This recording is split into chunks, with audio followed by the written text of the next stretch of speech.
Guys welcome back to my channel exam है जी।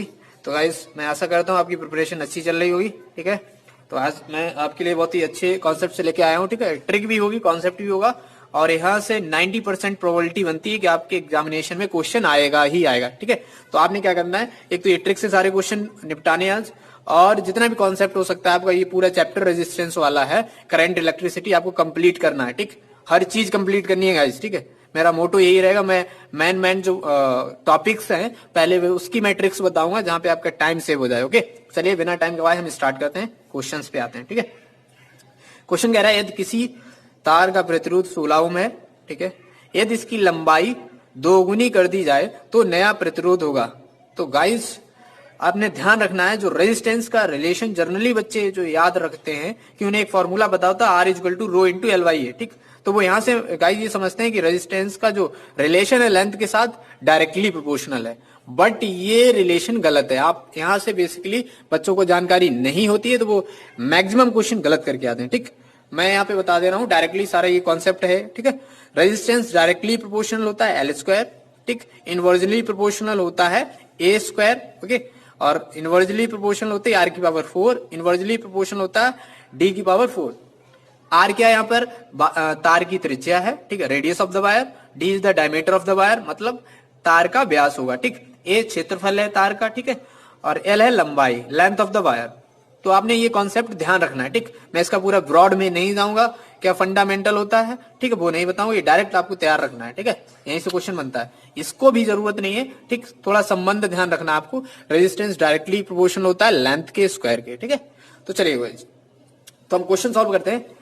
तार का जो लंबाई कितनी थी, सॉरी, तार का जो रेजिस्टेंस था इनिशियल वो 16 ओम था और उसकी लंबाई कितना कर दिया है, 2 गुना। ठीक, तो ट्रिक क्या है माय डियर, अगर लंबाई n गुना कर दी है, ठीक, कितना n टाइम्स कर दी जाए पहले जो लंबाई थी तार की, तो जो नया रेजिस्टेंस होगा माय डियर वो क्या हो जाएगा, n स्क्वायर टाइम्स हो जाएगा, n स्क्वायर गुना हो जाएगा पहले वाले प्रतिरोध का। ठीक है, अब देखो सीधा सीधा संबंध है, अगर लंबाई बढ़ाएंगे तो रेजिस्टेंस भी बढ़ेगा, या लंबाई घटाएंगे तो रेजिस्टेंस भी घटेगा। ठीक, सीधा सीधा डायरेक्ट प्रोपोर्शनल है। ठीक है, तो यहां से समझ में आया मेरे को, n का वैल्यू कितना है, 2 गुना, 2 गुना, तो n का वैल्यू यहाँ पे आ गया सीधे सीधे 2। मैं पेन भी उठाने की जरूरत नहीं है, वो तो मैं आपको बताया दे रहा हूँ। ठीक, n की वैल्यू 2 है, तो हमारा 2 जहां यहाँ पर रखेंगे, 2 का स्क्वायर 4, तो रेजिस्टेंस कितने गुना हो जाएगा, 4 गुना। ये भी पूछ सकता है डायरेक्टली कि कितने गुना हो जाएगा, कितने गुना हो जाएगा माय डियर, 4 गुना। ओके, अब नया रेजिस्टेंस कितना हो जाएगा, 4 into r initial, r initial मेरा दिया था कितना, 16 ओम, तो ठीक, 16 चौकू 64,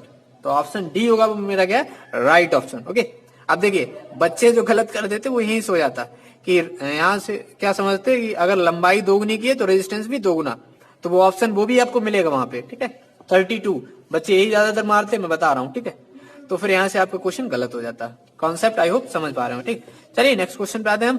ठीक है, अगला क्वेश्चन कहता है यदि तार का क्षेत्रफल 2 गुना कर दिया जाए तो नया प्रतिरोध क्या होगा। ठीक है, इंग्लिश वाले समझेंगे, if area of wire becomes 2 times then new resistance of the wire will be. Okay, चलिए फिर मैंने बताया रेजिस्टेंस क्या होता है, व्युत्क्रमानुपाती होता है एरिया क्षेत्रफल के। ठीक, और वो भी स्क्वायर रिलेशन होगा इसके साथ। तो कहने का मतलब है एरिया बढ़ाएंगे तो रेजिस्टेंस घटेगा, या एरिया घटाएंगे तो रेजिस्टेंस बढ़ेगा, इनके साथ उल्टा संबंध होगा। ठीक है, और वो भी स्क्वायर वाला। चलिए, तो कहने का मतलब अगर हमने एरिया ए डैश हमने n टाइम्स कर दिया तो मेरा रेजिस्टेंस होगा r given upon n square. तो मतलब एरिया मैंने बढ़ा रहा हूं, मल्टीप्लाई कर रहा हूं ना, तो फिर ये चीज डिवाइड में आएगी, क्योंकि रेजिस्टेंस क्या हो जाएगा माय डियर, कम हो जाएगा। और किससे कम होगा, फैक्टर से, n स्क्वायर फैक्टर से। ठीक है, तो चलिए यहाँ पे n की वैल्यू 2 दिया है। अच्छा, आर गिवन कितना है, 16 ओम दिया था, क्योंकि पुराना ही वाला क्वेश्चन है। आर रेजिस्टेंस कितना है, 16, तो 16 डिवाइड बाई n स्क्वायर, मतलब 2 का square 4, 4 divide by 16, answer will be 4 ओम। तो option A is the right option. Okay, I hope अब गलत नहीं करेंगे और विद इन सेकंड सॉल्व करेंगे बिना पेन उठाए, आशा करता हूं आपसे। ठीक, कॉन्सेप्ट समझ गए होंगे। चलिए अगला क्वेश्चन पे आते हैं हम, ये भी आपका एयरफोर्स में पूछा गया है। ठीक, यदि तार का व्यास या त्रिज्या, ठीक, या तो व्यास में बोले या त्रिज्या, देखो दोनों के साथ संबंध क्या है, सेम ही है, क्योंकि रेजिस्टेंस है 1 अपॉन आर की पावर 4 या 1 अपॉन आर की सॉरी डी की पावर 4, तो एक ही संबंध है दोनों के साथ, चाहे व्यास बोल दे चाहे त्रिज्या, तो आपको कहानी एक ही रखनी है। ठीक है, तो चलिए इसीलिए मैंने दोनों क्वेश्चन एक ही कंबाइन कर दिया ना। यदि तार का व्यास या त्रिज्या आधी हो जाए तो नया प्रतिरोध होगा। If diameter oblique radius of the wire becomes half then new resistance will be. Okay, चलिए तो देखिए अब मैंने क्या किया है, डायमीटर आधा कर दिया, मतलब डायमीटर कम किया है, तो रेजिस्टेंस ये कम किया तो ये रेजिस्टेंस बढ़ जाएगा, समझ गया ना। और कितनी पावर में जाएगा, 4 पावर में। चलिए ट्रिक समझते हैं डियर कि या रेडियस हो या डायमीटर हो, वो हमने अगर n गुना कर दिया, ठीक, पहले वाले रेडियस है डायमीटर के, तो फिर मेरा जो नया रेजिस्टेंस होगा r गिवन की पावर n/4, ठीक। तो यहाँ according to the question dear आधा हो रहा है, व्यास या त्रिज्या कितनी हो रही है, आधी, तो n की वैल्यू 1/2 है माय डियर। ओके, तो रेजिस्टेंस कितना हो जाएगा r डैश, क्योंकि ये 16 गिवन था, यहां से मैंने पकड़ा है, ये क्वेश्चन में गिवन होगा आपको, ठीक। 16 डिवाइड बाई n की वैल्यू एज इट इज रख दी मैंने, पावर 4 किया तो ये 1/16 ऊपर चला जाएगा, मल्टीप्लाई, तो 16 इंटू 16, आई होप इसका 16 का स्क्वायर आपको पता होगा 256, तो right option is the D.